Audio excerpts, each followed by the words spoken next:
Today is day one for the Come Follow Me study for this week, November 24th through the 30th. He has sealed his mission and his works with his own blood. Doctrine and Covenants 135 through 136. Monday, November 24th, 2025. Doctrine and Covenants 135, 1 through 2. In the home, learning and living are inseparable. The gospel takes on immediate relevance in the home. There, the people with whom you are learning the gospel are the people with whom you will live it every day. In fact, much of the time, living the gospel is how we learn the gospel. Section 135, A Tribute to the Martyrs. On June 27, 1844, the prophet Joseph Smith and his brother Hiram, who was the assistant president of the church, as well as patriarch of the church, were martyred at Carthage, Illinois. An announcement of the martyrdoms was included in the 1844 edition of the Doctrine and Covenants and was based on the eyewitness accounts of Elder John Taylor and Elder Willard Richards, members of the Quorum of the 12 Apostles. This announcement is recorded in Doctrine and Covenants 135. June 27, 1844, the prophet Joseph Smith and Hiram Smith were martyred in Carthage jail in Carthage, Illinois. July through August 1844, Doctrine and Covenants 135 was written. In early 1844, a group of apostates in Nauvoo, Illinois declared the prophet Joseph Smith to be a fallen prophet and tried to start a rival church. Some even held secret meetings, during which they plotted to kill him. On June 7, 1844, some of these dissenters printed and distributed the first and what would be the only issue of a newspaper they called the Nauvoo Expositor. It attacked the leadership of the prophet Joseph Smith, who was serving as mayor of Nauvoo, accusing him of teaching false doctrine, of overstepping his political and religious authority, and of secretly practicing polygamy. It also called for the repeal of the Nauvoo Charter. During a meeting of the Nauvoo City Council on June 10, 1844, the council passed an ordinance declaring the Nauvoo Expositor a nuisance, and also issued an order to Joseph Smith to stop the said nuisance. At the meeting, the prophet Joseph Smith observed that the conduct of such men and such newspapers are calculated to destroy the peace of the city, and it is not safe that such things should exist, on account of the mob spirit which they tend to produce. He also stated that the newspaper was exciting the spirit of mobocracy among the people and bringing death and destruction upon us. The Nauvoo City Council ordered the city marshal to destroy the printing press. Subsequently, the owners of the Nauvoo Expositor filed charges against Joseph Smith and other Nauvoo City officials for rioting. Fueled by the accusations of the prophet's enemies, citizens in the nearby communities of Warsaw and Carthage gave speeches and wrote newspaper articles calling for an armed force to expel all Latter-day Saints from the state of Illinois if Joseph Smith and others did not surrender to authorities. As mayor of Nauvoo, Joseph Smith declared martial law to protect residents of the city from possible attacks. The prophet also appealed to state authorities for help in resolving the legal issue. As tensions grew in the state, Thomas Ford, the governor of Illinois, issued an order for Joseph Smith and other Nauvoo City officials to go to Carthage, Illinois to stand trial on the rioting charges. With Nauvoo under the threat of attack, and having received Governor Ford's assurance that they would receive a safe and fair trial, the prophet Joseph Smith, Hiram Smith, and other Nauvoo officials traveled to Carthage. After a hearing, Joseph and the other defendants were allowed to post bail. At this point, the prophet's enemies charged Joseph and Hiram Smith with treason based on Joseph's declaration of martial law in Nauvoo. On Tuesday, the 25th of June, 1844, Joseph and Hiram Smith presented themselves to the authorities in Illinois to be arrested on a charge of treason. Governor Thomas Ford that morning assembled the state militia and told them that Joseph and Hiram Smith were dangerous men in the community, and guilty of all that they might have alleged against them. Still, they were in the hands of the law. John Taylor and Willard Richards, members of the Quorum of the 12, were allowed to stay with Joseph and Hiram in Carthage jail. On Wednesday, the 26th of June, Governor Ford met with Joseph Smith and said that the armed mob had not been called up by him and that he would see that the prisoners were protected. The afternoon of June 27, 1844, found Joseph and Hiram Smith in jail once again, accompanied by John Taylor and Willard Richards. They believed they were innocent of any crime, and they submitted to arrest, hoping to keep the saints in Nauvoo safe. This wasn't the first time that enemies of the church had put the prophet Joseph in prison, but this time he seemed to know that he would not return alive. He and his friends tried to comfort each other by reading from the Book of Mormon and singing hymns. On Thursday, the 27th of June, Governor Ford went to Nauvoo, where he berated the saints in a public speech and had his troops brandish their swords. The governor and the troops left Nauvoo about 6:30 p.m. At about 5 p.m., while the governor and his troops were making their threatening show in Nauvoo, a mob rushed Carthage jail. The mob was made up mainly of Carthage Greys, members of the local militia that was in charge of guarding the prophet. Many towns in the American West at that time had militias that could be called up by the civil authorities in times of emergency, like National Guard or reserve units for the military today. On the afternoon of June 27, 1844, a hostile mob attacked the jailer's second-floor bedroom in Carthage jail, where the prisoners were staying, and murdered the prophet Joseph Smith and Hiram Smith. Two others, Elder John Taylor and Elder Willard Richards, who were members of the Quorum of the 12 Apostles, were also in the room with the prophet and his brother. John Taylor was seriously wounded, while Willard Richards escaped without any injury. The history of the church records Thursday, June 27th, 5 p.m., immediately there was a little rustle at the outer door of the jail. A cry of surrender and also a discharge of 3 or 4 firearms followed instantly. Dr. Willard Richards glanced an eye by the curtain of the window and saw about 100 armed men around the door. It is said that the guard elevated their firelocks and boisterously threatening the mob discharged their firearms over their heads.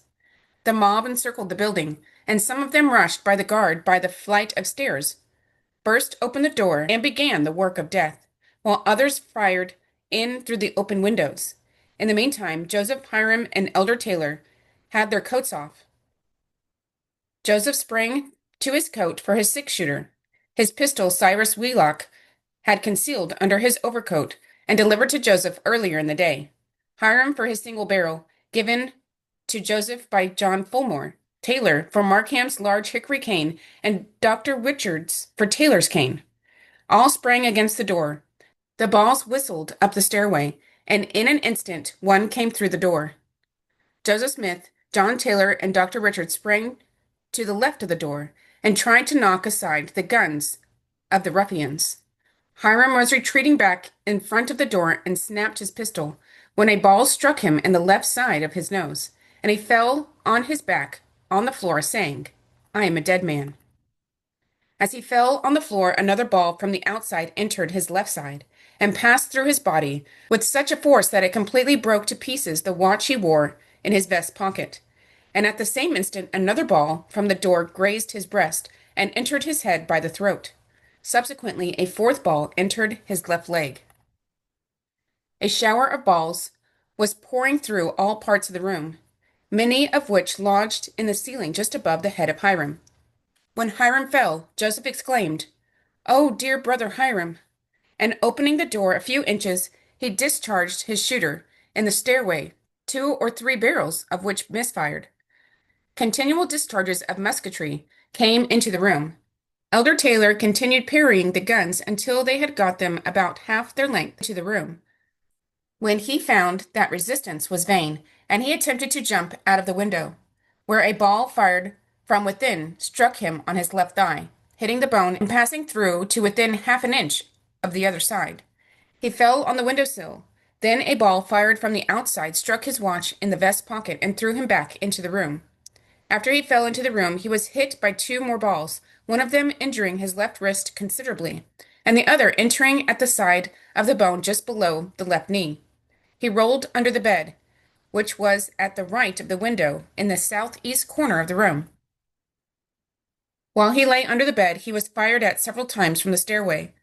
One ball struck him on the left hip, which tore the flesh in a shocking manner, and large quantities of blood were scattered upon the wall and floor. Joseph, seeing there was no safety in the room, and no doubt thinking that it would save the lives of his brethren in the room if he could get out, turned calmly from the door, dropped his pistol on the floor, and sprang into the window, when 2 balls pierced him from the door, and one entered his right breast from without, and he fell outward into the hands of his murderers, exclaiming, O Lord, my God. Hiram Smith was struck by a bullet in the face and by several other bullets and fell to the floor saying, I am a dead man. John Taylor was shot in several places in his body and rolled under the bed. Joseph Smith was shot in the back from inside the jail and in the chest from outside. He fell dead out of the window. And yet it was not the end of the divine cause they had embraced, and it was not the end of the restoration of the gospel of Jesus Christ.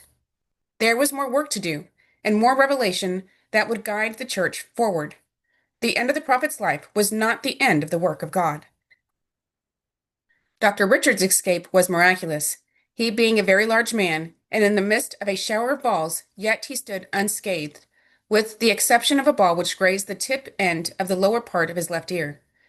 His escape fulfilled literally a prophecy which Joseph made over a year previously, that the time would come that the balls would fly around him like hail, and he should see his friends fall on the right and on the left, but that there should not be a hole in his garment.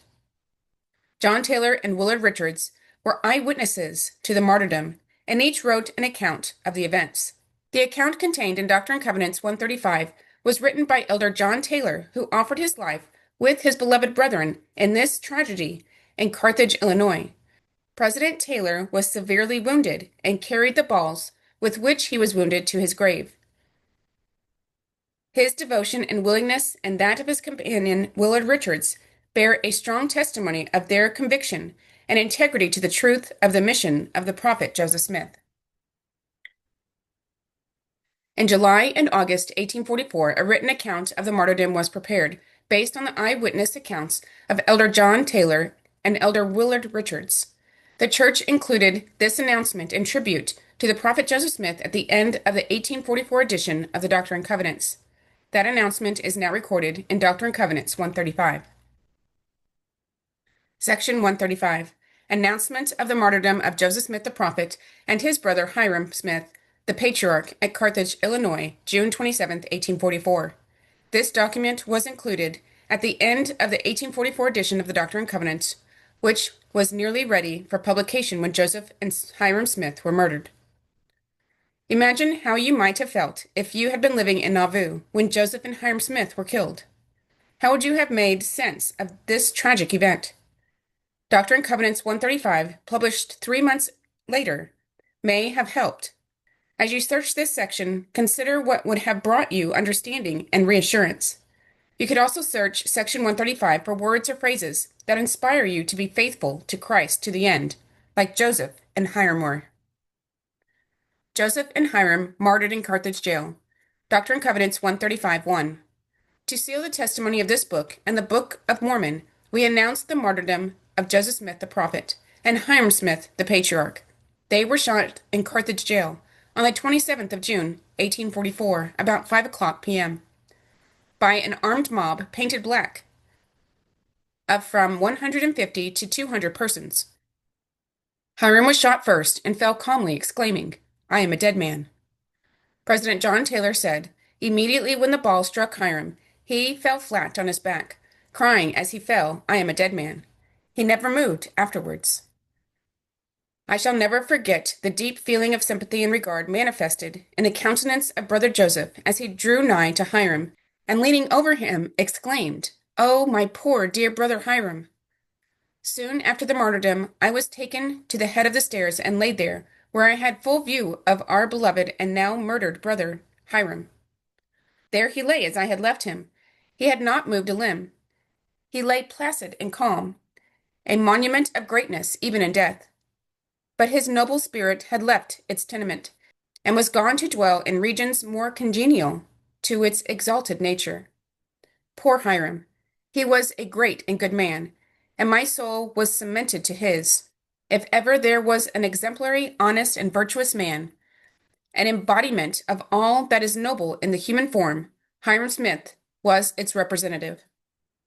The prophet Joseph Smith wrote of his brother, Brother Hiram, what a faithful heart you have got! Oh, may the eternal Jehovah crown eternal blessings upon your head as reward for the care you have had for my soul. Oh, how many are the sorrows we have shared together, and again we find ourselves shackled with the unrelenting hand of oppression. Hiram, thy name shall be written in the book of the law of the Lord, for these who come after thee to look upon, that they may pattern after thy works. President Joseph Fielding Smith, grandson of Hiram Smith, explained, the prophet Joseph Smith conferred upon Hiram Smith all the keys, authority, and gifts of the priesthood which he, the prophet, had, and which were formerly held by Oliver Cowdery.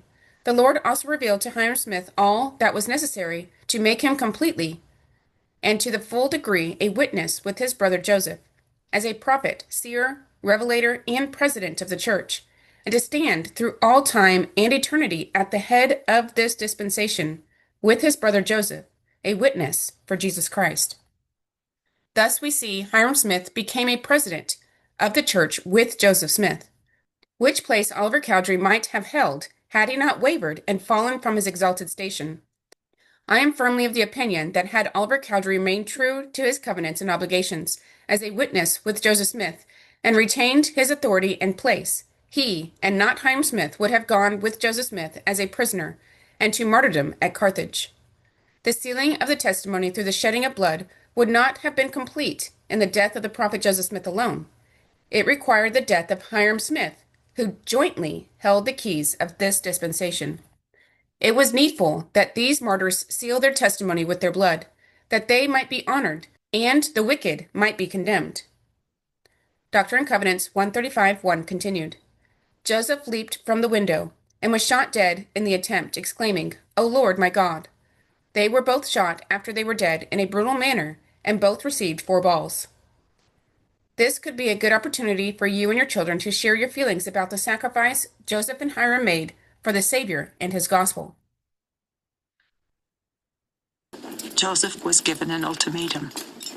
Joseph, the governor insists that we come to Carthage. The governor of Illinois promised my sons would receive fair treatment. History suggested otherwise.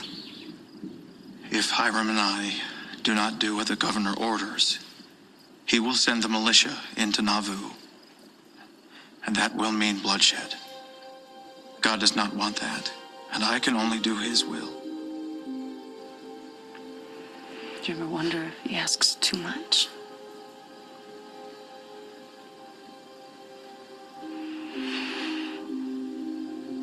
I do not let myself.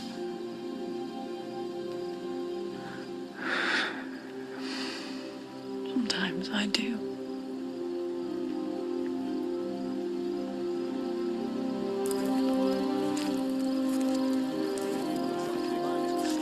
I have longed with all my heart to finish this temple. I shall never live to see it, Brigham. You will. Promise me. When the time comes, you will lead our people to the Rocky Mountains. Brethren, my mission is to testify of Jesus Christ.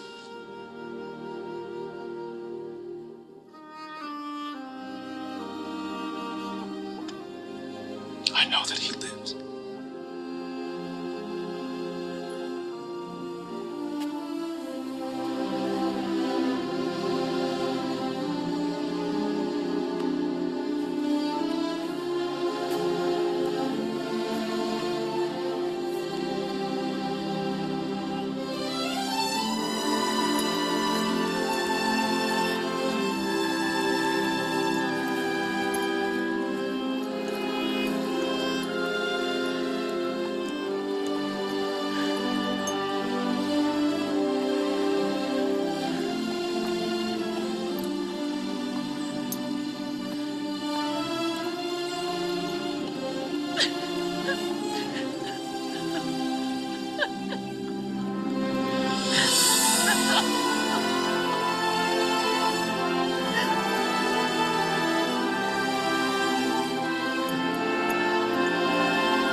you, brother.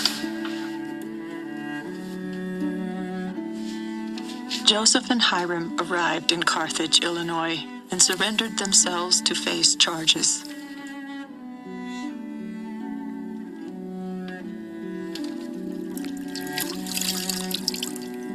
Despite all the promises of fair treatment, what happened came as no surprise.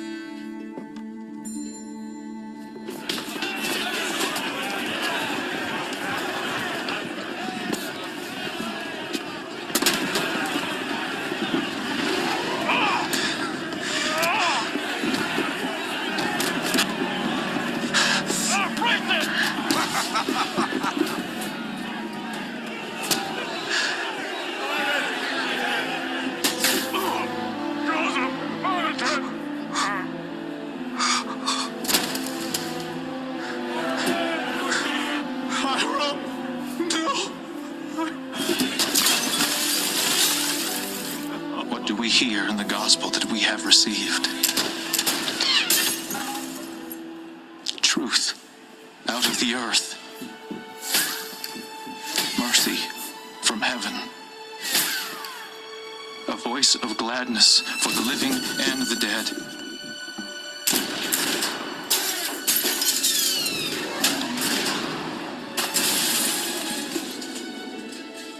Shall we not go on in so great a cause?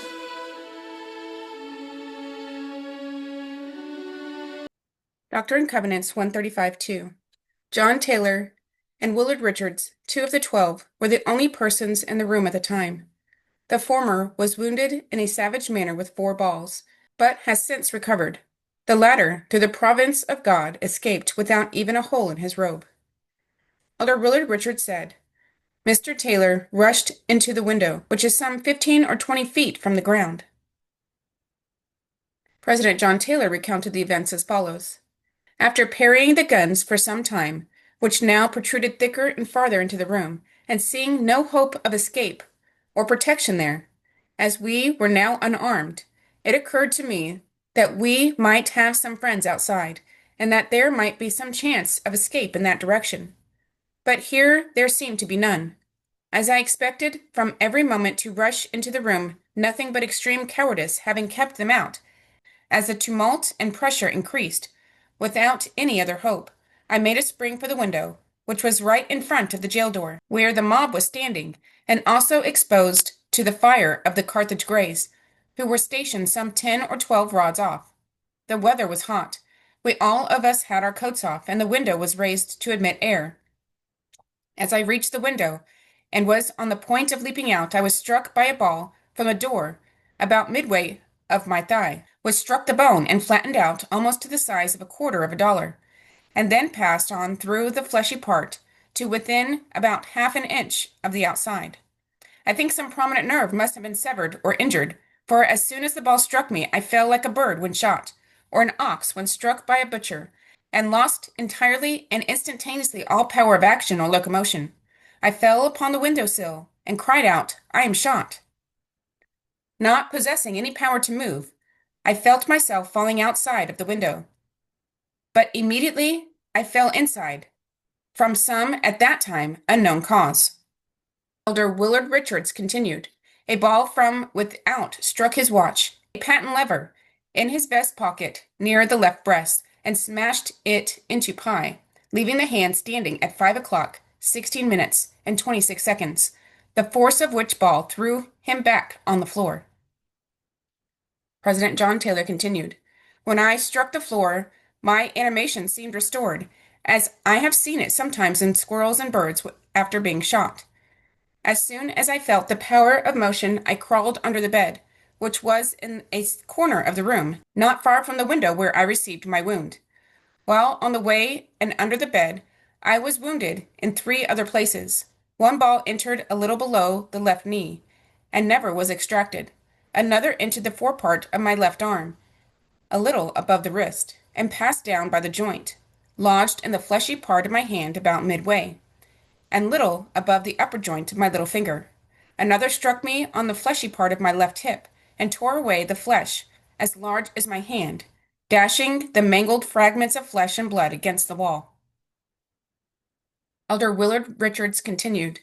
The mob from the door continued to fire upon him, and were hindered only by my knocking down their muzzles with a stick, while they continued to reach their guns into the room, probably left-handed, and aimed their discharge so far round as almost to reach us in the corner of the room to where we retreated and dodged, and then I recommenced the attack with my stick.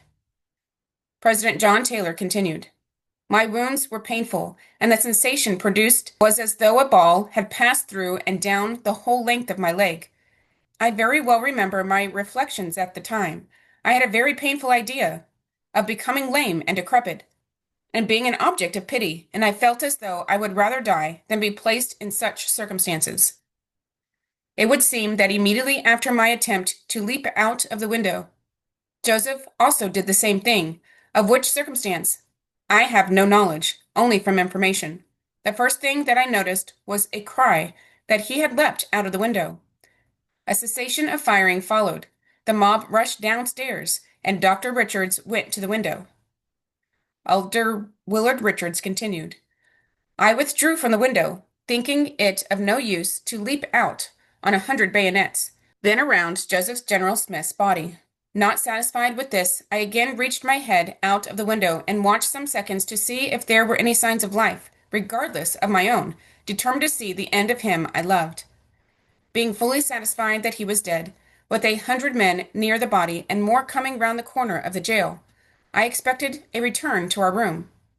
I rushed towards the prison door at the head of the stairs, and through the entry from whence the firing had proceeded, to learn if the doors into the prison were open. President John Taylor continued. Immediately afterward I saw the doctor going towards the jail door, and as there was an iron door at the head of the stairs, adjoining our door, which led into the cells for criminals, it struck me that the doctor was going there, and I said to him, Stop, doctor, and take me along. He proceeded to the door and opened it, and then returned and dragged me along to a small cell prepared for criminals. Elder Willard Richards continued. I pressed my way until I found all doors unbarred. Returning instantly, caught Mr. Taylor under my arm and rushed by the stairs into the dungeon, or inner prison, stretched him on the floor and covered him with a bed, in such a manner as not likely to be perceived, expecting an immediate return of the mob. President John Taylor continued. Brother Richards was very much troubled and exclaimed, Oh, Brother Taylor, is it possible that they have killed both Brother Hiram and Joseph? It cannot surely be, and yet I saw them shoot them. And elevating his hands 2 or 3 times, he exclaimed, O Lord, my God, spare thy servants. He then said, Brother Taylor, this is a terrible event, and he dragged me farther into the cell, saying, I am sorry I cannot do better for you. And taking an old filthy mattress, he covered me with it and said, That may hide you, and you may yet live to tell the tale, but I expect they will kill me in a few moments. Elder Willard Richards continued, I said to Mr. Taylor, This is a hard case to lay you on the floor, but if your wounds are not fatal, I want you to live to tell the story. I expected to be shot the next moment, and stood before the door, awaiting the onset. President John Taylor continued, While laying in this position, I suffered the most excruciating pain. Soon afterwards, Dr. Richards came to me, informed me that the mob had precipitously fled, and at the same time confirmed my worst fears that Joseph was assuredly dead. I felt a dull, lonely, sickening sensation at the news. When I reflected that our noble chieftain, the prophet of the living God, had fallen, and that I had seen his brother in the cold embrace of death, it seemed as though there was a void or vacuum in the great field of human existence to me, and a dark, gloomy chasm in the kingdom, and that we were left alone. Oh, how lonely was the feeling! How cold, barren, and desolate! In the midst of difficulties, he was always the first in motion. In critical positions, his counsel was always sought. As our prophet, he approached our God, and obtained for us his will. But now our prophet, our counselor, our general, our leader was gone, and amid the fiery ordeal that we then had to pass through, we were left alone without his aid. And as our future guide for things spiritual or temporal, and for all things pertaining to this world or the next, he had spoken for the last time on earth. These reflections and 1,000 others flashed upon my mind. I thought, why must the good perish and the virtuous be destroyed? Why must God's nobility, the salt of the earth, the most exalted of the human family, and the most perfect types of all excellence, fall victims to the cruel, fiendish hate of incarnate devils? The poignancy of my grief, I presume, however, was somewhat allayed by the extreme suffering that I endured from my wounds. Soon afterwards I was taken to the head of the stairs and laid there. While I lay there, a number of persons came around, among whom was a physician. The doctor, on seeing a ball lodged in my left hand, took a penknife from his pocket and made an incision in it for the purpose of extracting the ball therefrom, and having obtained a pair of carpenter's compasses, made use of them to draw and pry out the ball, alternately using the penknife and compasses. After sawing for some time with a dull penknife, and prying and pulling with the compasses, he ultimately succeeded in extracting the ball, which weighed about half an ounce. Some time afterwards, he remarked to a friend of mine that I had nerves like the devil to stand what I did in its extraction. I really thought I had need of nerves to stand such surgical butchery, and that, whatever my nerves may be, his practice was devilish. This company wished to remove me to Mr. Hamilton's hotel, the place where we had stayed previous to our incarceration in jail. I told them, however, that I did not wish to go. I did not consider it safe. They protested that it was, and that I was safe with them, that it was a perfect outrage for men to be used as we had been, that they were my friends, that it was for my good they were counseling me, and that I could be better taken care of there than here. Brother Richards was busy during this time attending to the coroner's inquest and to the removal of the bodies, and making arrangements for their removal from Carthage to Nauvoo. When he had a little leisure, he again came to me, and at his suggestion I was removed from Hamilton's tavern. I felt that he was the only friend, the only person that I could rely upon in that town. It was with difficulty that sufficient persons could be found to carry me to the tavern. For immediately after the murder, a great fear fell upon all the people, and men, women, and children fled with great precipitation, leaving nothing nor anybody in the town but 2 or 3 women and children and 1 or 2 sick persons. It was with great difficulty that Brother Richards prevailed upon Mr. Hamilton, hotel keeper, and his family to stay. They would not until Brother Richards had given a solemn promise that they would see them protected, and hence I was looked upon as a hostage.